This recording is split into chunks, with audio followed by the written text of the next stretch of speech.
Et bonjour à tous et à toutes, nous avons le plaisir de retrouver Isabelle. Bonjour Isabelle. Et bonjour Laura.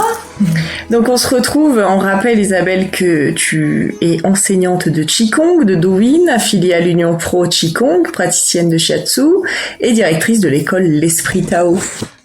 Oui, c'est ça. Et on va parler aujourd'hui du Douyin. Oui. Alors, est-ce que tu sais ce que c'est le Douyin? T'as une idée, Laura, toi? Ben, je dirais in dedans. Le doux. C'est doux, des touchés. Mais c'est pas mal, c'est toujours poétique hein, quand tu me donnes des explications. Je me rappelle quand on avait parlé du shiatsu et du qigong, c'est très poétique. Alors écoute, c'est un mot japonais puisque c'est relié aux pratiques japonaises énergétiques. Hein, donc les auditeurs se rappellent peut-être s'ils ont suivi que je fais aussi du shiatsu, voilà. Et que les symboles signifient une pensée, mais pas... Voilà, et que l'idéogramme signifie une idée et pas forcément on peut pas le traduire mot à mot.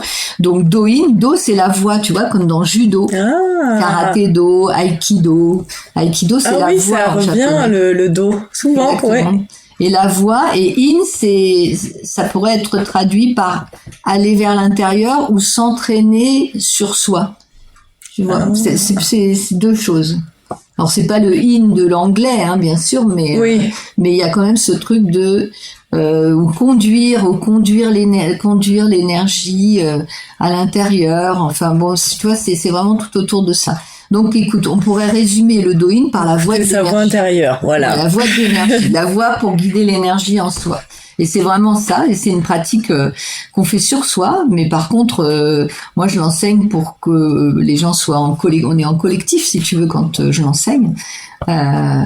Et puis j'ai le plaisir aussi, en collaboration avec la Fédération française de Shiatsu, d'enseigner à des personnes qui le souhaitent de devenir animateur Douyin.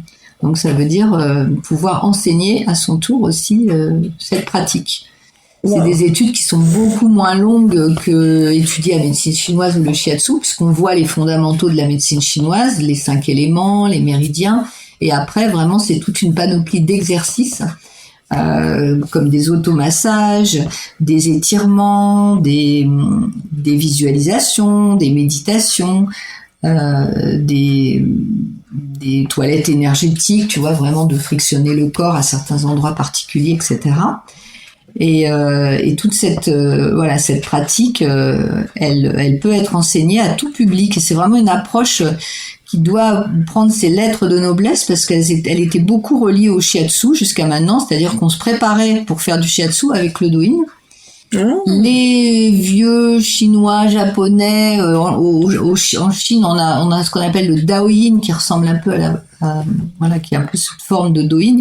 Donc les Asiatiques, ils utilisent souvent, tu vois, les voix des fois quand tu vas en Asie ou même quand ils sont ici, ils sont souvent en train de se masser la tête, se masser certains points, etc. Oui, ce que nous on fait jamais. Et ben oui, et pourtant ça fait du bien. Ça aide bien au quotidien. Donc c'est aussi apprendre des gestes pour le quotidien, c'est aussi se faire plaisir dans les séances pour se ressortir revigoré, réénergétisé. C'est différent du Qigong, puisque j'enseigne aussi le Qigong, comme tu le sais, dans le sens où on n'a pas tout un enchaînement de mouvements, mais plutôt des exercices plutôt séparés les uns des autres, mais qu'on met ensemble selon l'objectif de la séance. Tu vois, par exemple, on peut répéter. Voilà, et qu'on peut répéter, qu'on peut utiliser après pour soi à la maison. Par exemple, on peut faire des séances sur le thème du stress, de la fatigue, du sommeil.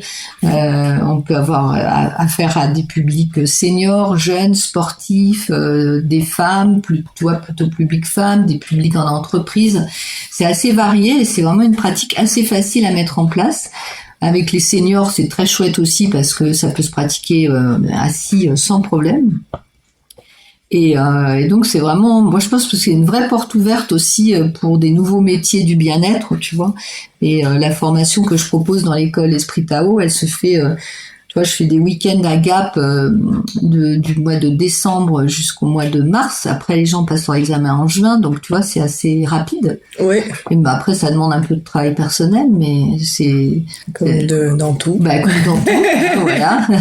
Et voilà, donc les gens qui sont intéressés pour cette pratique, déjà, n'hésitez pas à venir aux ateliers mensuels que je propose à Briançon.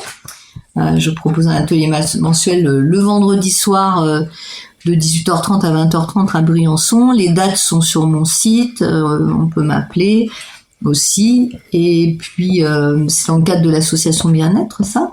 Et puis après, sinon, voilà, les gens qui sont intéressés pour apporter quelque chose d'autre aussi à leur métier déjà, peut-être dans le bien-être, ou dans le sport santé, ou dans l'éducation, ou dans le soin, c'est vraiment un plus.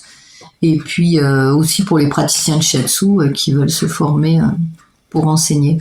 Et là, la prochaine étape, là, ça va être pour ceux qui sont intéressés, par exemple pour la formation d'Oïnd, je vais donner un week-end, 3 jours à l'Argentière, aussi en collaboration avec l'association Bien-être, 3 jours sur la découverte des méridiens.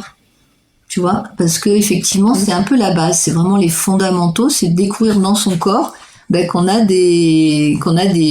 un circuit, des canaux d'énergie qui véhiculent notre énergie en lien avec les organes, en lien avec le mouvement aussi des saisons, tu vois, de la journée, de nos émotions, vraiment il y a plein de correspondances aussi avec nos organes d'essence, etc.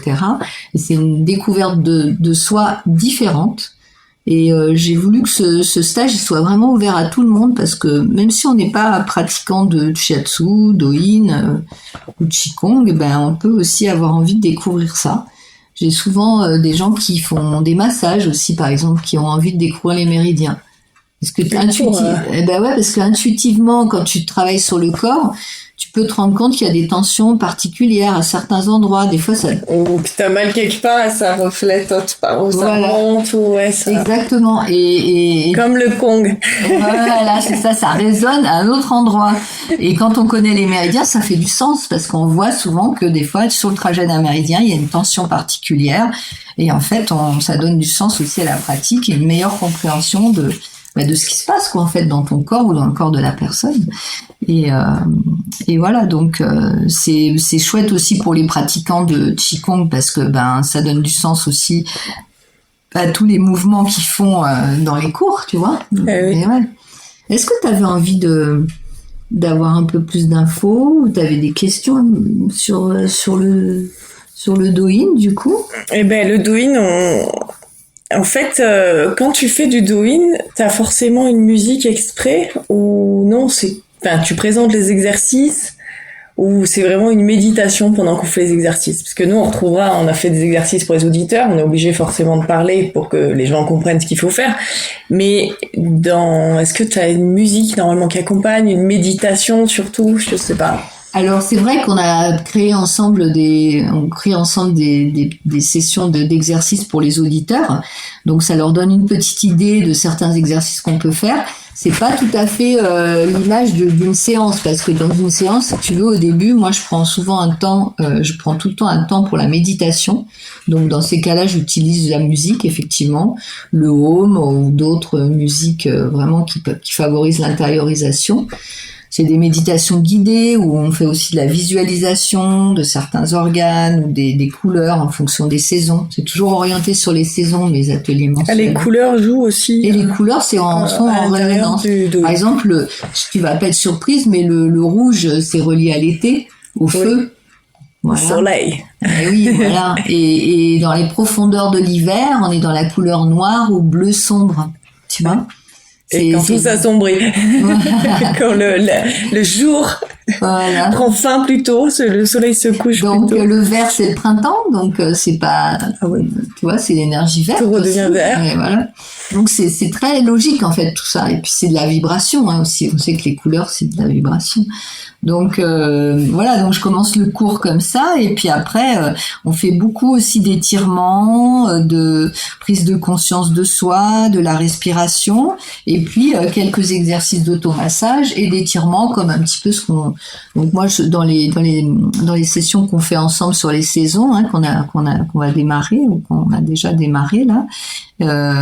C'est plutôt, j'associe souvent un automassage ou deux et puis un étirement. Et l'étirement. En lien avec les organes de la saison. Puis c'est assez simple à mettre en place, voilà. Même chaque jour, pendant la saison d'hiver ou la saison d'automne ou la saison d'été. Le Do-in, c'est vraiment un peu un aspect petit rituel de bien-être, soit du matin, du soir ou même dans la journée pour déstresser un peu, pour défatiguer, continuer ça. Oui, même au bureau, ça peut se faire. Ouais, carrément. Pendant la pause déjeuner. Même des fois, tu vois, sur ton ordi, tu t'arrêtes 5 minutes pour aller aux toilettes, faire une pause, tu reviens, tu te rassois, et puis là, tu peux faire 1 ou 2 exercices pour ton dos.